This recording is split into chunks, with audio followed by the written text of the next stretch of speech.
Thanks for staying with us. We're now looking at the fact that the governor of Lagos State, Babajide Sanwo-Olu, has signed the Lagos Electricity Bill 2024 into law, marking a major step towards achieving 24-hour electricity supply across Lagos State. The law builds on the federal government's 2023 approval for states to generate and distribute power, aiming to reduce Lagos' reliance on the national grid. At the signing, Sanwo-Olu emphasized its role in positioning Lagos as a global city with reliable energy. The law also encourages independent power producers to develop gas-fired plants, bridging the state's electricity gap. This initiative aligns with the Clean Lagos electricity market, focusing on sustainable energy solutions. In partnership with private firms, Lagos aims to foster economic growth and enhance industrial capacity through improved power infrastructure. Now, the Ministry of Energy and Mineral Resources, in collaboration with the Office of Public-Private Partnerships, oversees the project's implementation, solidifying Lagos' commitment to energy reforms and sustainable development. Our guest this morning is Dr. Idowu Oyebanjo, MD, IDFON Power Engineering Consultants, IPEC Limited. Good morning and welcome to the program, Mr. Oyebanjo. Good morning and welcome our listeners and viewers worldwide. Okay, let us just get to know what this portends for the Lagos State and its citizens, this bill that has been signed into law by the governor. Exciting time for Lagos State, exciting times for Lagosians. Congratulations to the people of Lagos State, congratulations to Nigerians, because Lagos State, as a foremost state, we are very, very excited to have them sign the bill into law. And you can feel it. You can feel the excitement. World, nationwide, people are jubilating about this, and hopefully this will transform into what we expect. So what are the expectations? Economic development, economic prosperity. Lagos State will become the place that people will now continue to flock into. More investors will come there, potential for economic prosperity coming to Lagos. Lagos State will have improved quality of life. People, the citizens, Lagosians will have improved quality of life in terms of what electricity can afford them to do. What they have been deprived of, Lagos will now look eventually like London City, Tokyo, Japan, California City, if, I must say, if and only if is well implemented. Lagos State will have the opportunity to approach the Nigerian Electricity Regulatory Commission, NERC, which governs the national electricity market, to say, look, we want our own electricity market, which they will do after establishing the necessary institutions and qualifying therefrom. Investors will come to Lagos State. They have already been coming to Lagos State. If you look at the contribution of Lagos State to the GDP of Nigeria, you will see that it is a foremost state. It has a lot of investors already. But now, with this electricity law bill signed into law, and if implemented correctly, then Lagos State will be having influx of investors and so on and so forth. When the grid collapses, Lagos State will not be affected if it is given the kind of impetus we pray they give it. So Lagos State is going to showcase 24-hour, 7 days electricity, uninterrupted power supply for the first time in Nigeria. Again, I must say, if correctly implemented. Thank you. Okay, we'll come back to that if correctly implemented, because that's the very, very key issue in this. But let's look at other small things that will make this work. For instance, how's the funding going to be? Is it going to be a private venture, or is it going to be a government venture, or is it a public-private partnership? How is it? Well done for that. A bit of both what you have said, but if you look at the electricity bill that has just been signed into law, there are two sources of funding that have been made available in this law that has been signed. One of them is the electricity fund, which establishes a way that the government of Lagos State will provide fund. And again, some public-private partnership is what we are looking at. And there is an electricity fund inside that bill itself that has been created. So the details of this fund will now be rolled out by the state government. But that suggests that there will be a massive amount of fund that will be available either through the private investors who will bring this finance into Lagos State. The second one is the Host Community Development Fund. You remember in the Electricity Act itself, the National Electricity Act that was signed into law last year by President Bola Ahmed Tinubu, the act requests that every power generating company in any state shall contribute a certain part of their previous year's operational expenditure into that local community. So this is another amount of money that will come into the pot, which, if implemented, I must say, will produce electricity in underserved and unserved areas of Lagos State. This is an exciting time for Lagosians. This is very positive. Okay, before we go into other issues, let me just ask you more or less a personal question. Most times when we see policies being formulated by the government or bills being taken to the House of Assembly or the National Assembly and all that, it always has some kind of arguments from experts. So what was the contribution of maybe independent consultants like you, because you run an engineering firm and all that? How much input did experts have into this bill that has been passed into law? Do you have an idea? I do, absolutely, because this is my forte. This is my area of specialization, power systems. So all my life, from secondary education to PhD, has always been about electricity and power systems. So yeah, for example, this bill just gets to this stage. So in the preliminary stages, we were asked to comment on the various parts of the bill, what needs to go into it, what's not right in it. Then there will be workshops. There were workshops in Lagos, for 2-3 years. And we looked at it. Independent organization, independent consultants supported Lagos State also to ensure that the dots, the I's and cross the T's, as it were. And then the House, when they receive this proposed bill, they will now set up another public hearing. During this public hearing, professionals like myself were there at Alausa, and in Lagos State, we look at every part of the bill, commentators. We also have the Chartered Institute of Power Engineers in Nigeria, SIPEN.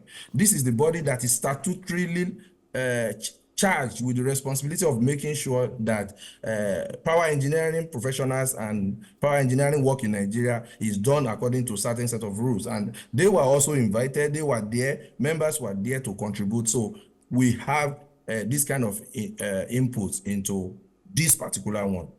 The implementation is a different thing, which I know you will come to.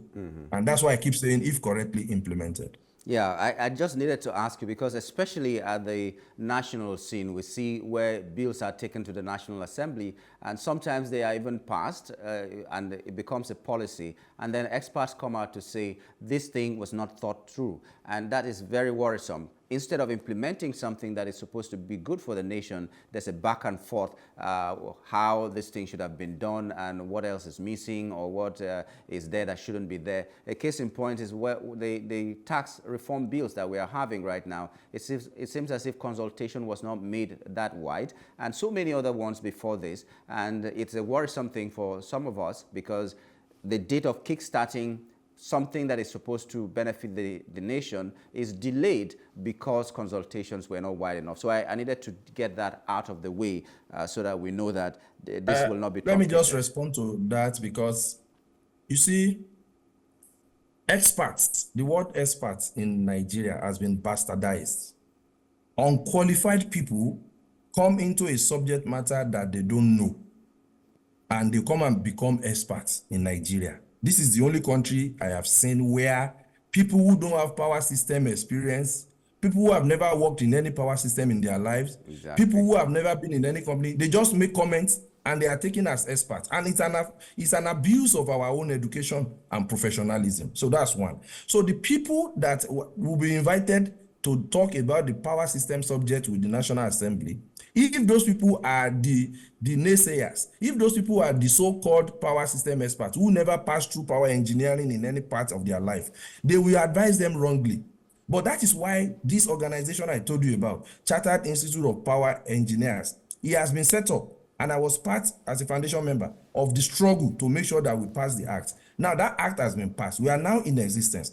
We will never allow non-power professionals to dictate the tune of power systems in Nigeria, so that any bill or law on power, any policy will not have this back and forth that they are having. However, if they don't invite us, we will not be there.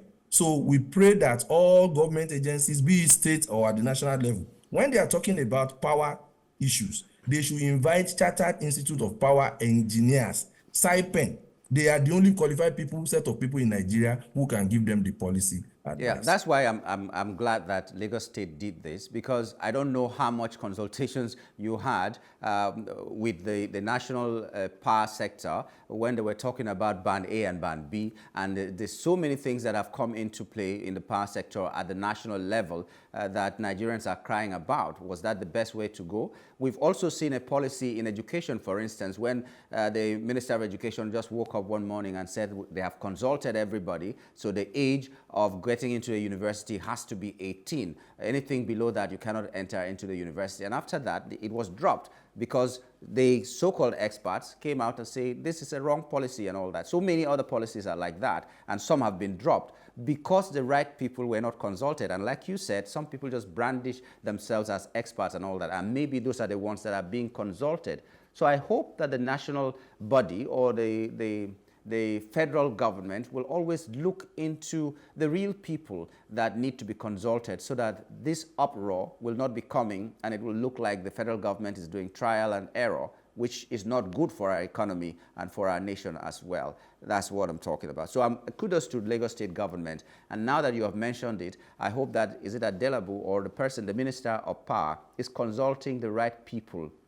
Because when you talk about $16 billion being required to put the power sector in order, how many people did you consult that gave you that figure, and what are the things that need to be done to make sure that the national grid doesn't collapse every other day like it does? I do hope that he will be consulting you guys to make very pertinent decisions. On the Band A issue, because it's a very topical issue, we wrote as Chartered Institute of Power Engineers, we warned that this will not do what it wants to do.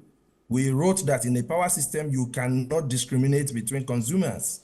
And we said clearly that, look, it will never bring down the prices or subsidy. It will still continue. So you are not attacking the right stuff. So, but let's leave that. Let's focus on Lagos State. Let's jubilate Lagos State and continue to see how they will implement their electricity bill. Please, federal government, look into the issue and all that. Okay. Now, my next question is the concerning one. You talked about the national grid collapsing. I have talked about it as well.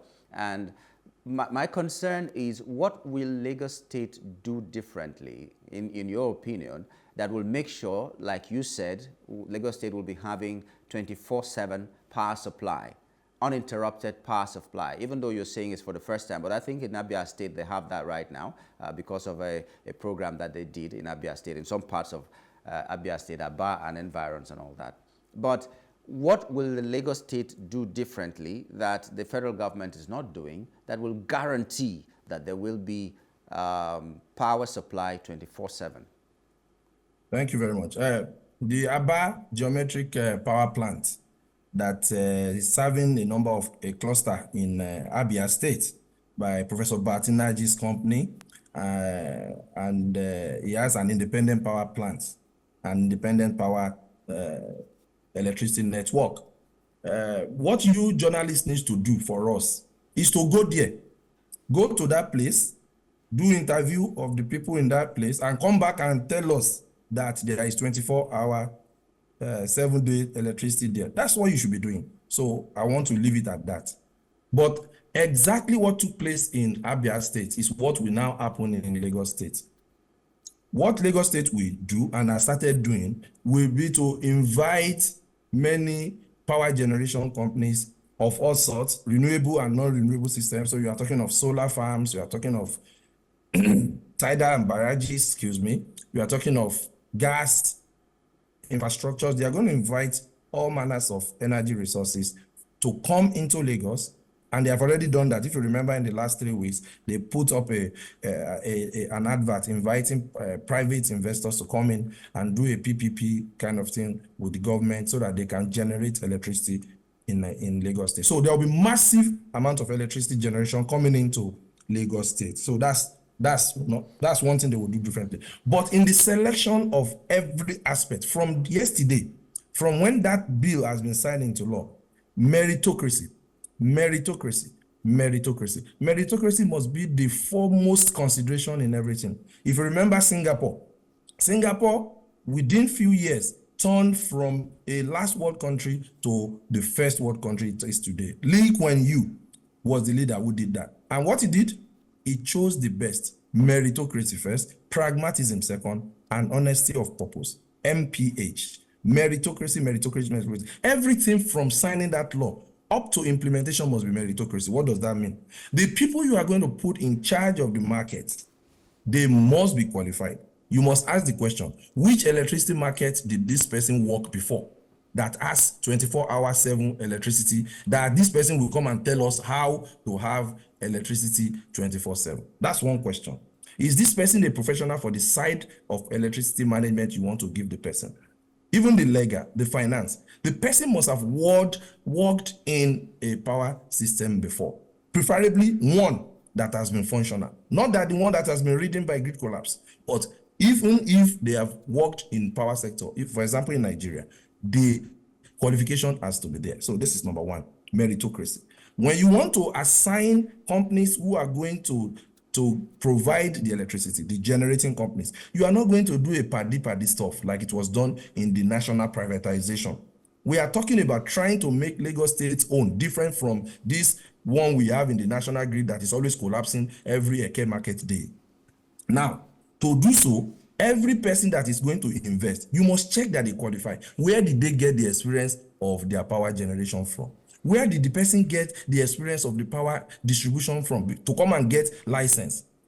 Every investment will be based on power system studies. I repeat, every investment into the Lagos electricity market should be done based on power system studies. By power system studies is we analyze the power system. We know exactly where that generation should be put. We know exactly where that transformer should be put, not just being put anywhere. So every investment we go through a power system investment analysis that will be both financially, commercially, and technically feasible and can pay back. These are the things that are wrong with the Nigerian national electricity system. And Lagos State now has an opportunity to separate itself from this quagmire and showcase to the world for the first time that yes, it is possible for Nigeria to have electricity 24/7, and Lagos can do it. Lagos, if it were a country, it would be the 3rd to 5th largest economy in the whole of Africa. So Lagos can do it. Lagos should only focus on meritocracy and not get, that is called square peg in square holes or round pegs in round holes, because that is the only thing that is remaining for us. There's another very critical question, but before that, let me just ask you this, and as quickly as possible, please answer this. Are there timelines for this to be realized? Because we don't want a situation where it's going to be like the blue rail, red rail, and all that will take 16 years before it is implemented. Are there timelines that we are hoping to see these things come to fruition? The details will come out in a few days, so let's just give them time. They have just signed it into law. Okay, very good then. Now, the Lagos citizens are already at the edge, transportation, house rents, and so many other things, and that's why some people are living outside Lagos and coming to work in Lagos. The question about this 24/7 electricity supply is, we're not concerned only about sustainability. Sustainability is a question whether it is going to be continuous to a very long time or forever. But another thing is affordability. We know that some places now people are saying, bring us back from band A to band B, even if we have light throughout the week and every other time. But because of the cost, we can no longer do this. In fact, some people are even thinking about generators. They use generators instead. There are some people who have converted their generators that can use gas to run it, and it is more cost effective for them and all that. But how affordable do you think this light is going to be? Because it's one thing to have it, it's another thing to be able to afford it. Thank you. Sustainability, and you explained it rightly. What will happen in Nigeria is that people will put solar farms in their neighborhood, people will put solar parks in their estates, people will put rooftop solar on the roof of their houses so that they generate electricity and sell the rest to the market, and the electricity market.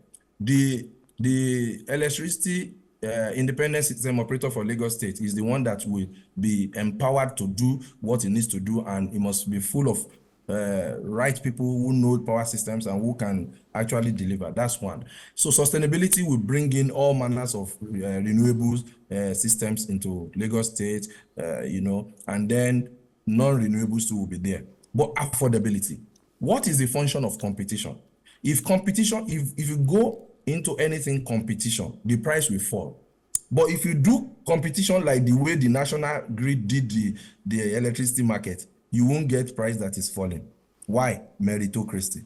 The people who must write and who must implement the electricity market, tell them to show you which electricity market they worked for that has been stable. So if you introduce competition in any electricity market, what you expect is the prices will fall. And if the prices fall, the quality of supply too should improve. And this is going to be a race. But ultimately, competition should bring down prices if correctly implemented. And I keep saying that. I don't know about how competition will be in the electricity sector. Please just consider me a layman who knows nothing about electricity. All I know is that electricity goes, or power passes through lines, cables and all that, which means if I own a particular geographical location and I'm the one supplying power there, nobody else in that location can get power from another person. So I don't know how competition will be. But if this is not the case, explain to us how it's going to be. For instance, the network providers, I can have a particular network here. I can also have another one. In fact, I can have 5 phones that will have all the networks there in one location. But that may not be the case for electricity. Correct me if I'm wrong. So how will competition be? How is this construct going to be that competition will be something that we can be enjoying? Absolutely. It will be very difficult to have multiple wires, unlike when you have wireless communication, which is easier for telecommunication system. But there will still be competition. Let me remind you quickly that in Jos currently, and since 1928 or thereabout, NESCO has been the foremost supplier of electricity to that community in Jos. And now the national grid is also supplying customers. What happens is that on one side there are lines for NESCO, and on the other side there are lines for the national grid, as it were, the Nigerian national grid system.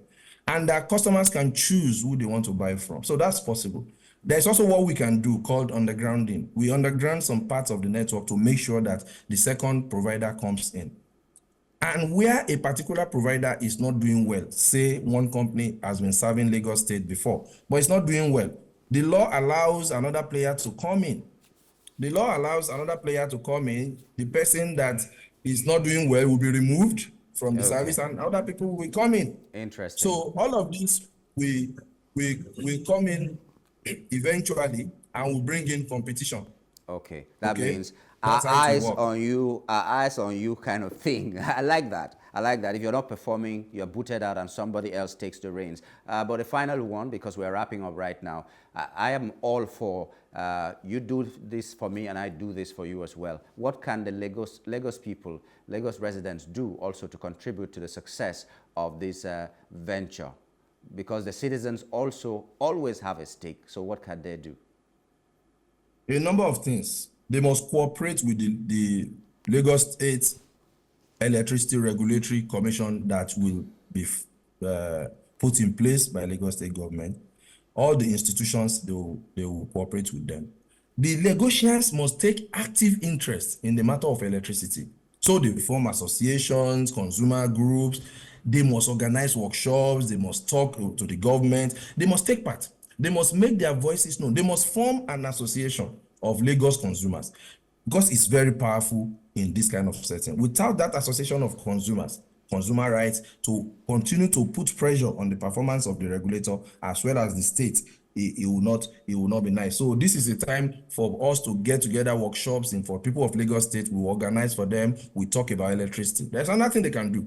Energy conservation. You talk about people in band A, they start switching off their fridges, they start switching off their lights if they are not using them. Yes, start to buy energy conservation system. The regulator will be the one, the head of the regulatory commission will be the one to put all these strategies in place that will force people to switch off things that they don't need, and then start to save electricity and start to understand energy conservation and things like that. Another thing they would do, electricity theft. Electricity theft, meter bypass, all of these things will be in the past if the right people are selected into the commission. So electricity theft will be reported by citizens. They should complain that, look, this person is stealing electricity and so on and so forth. Vandalization. If anybody wants to vandalize power, it should be stopped. Okay. Well, I know that this is not the end to it. We will continue this conversation another day. You say timelines will be out after a while, and so many other questions that we need to ask. We do hope that we can re-invite you when the time comes to come and give us more light in this. But we'd like to thank you, Dr. Oyebanjo, for coming on the program this morning. We've been talking with Dr. Idowu Oyebanjo, MD, IDFON Power Engineering Consultants, IPEC Limited, and we were looking at the fact that the governor of Lagos State has signed into law the electricity bill that will give room for innovation and give room for private partnership so that electricity, epilepsy in the electric sector will be a thing of the past, at least for Lagos State, and we're hoping other states will copy. We're going to take a very, very short break, and when we return, we'll be looking at minimum wage strike as it has grounded states and the FCT. Stay with us.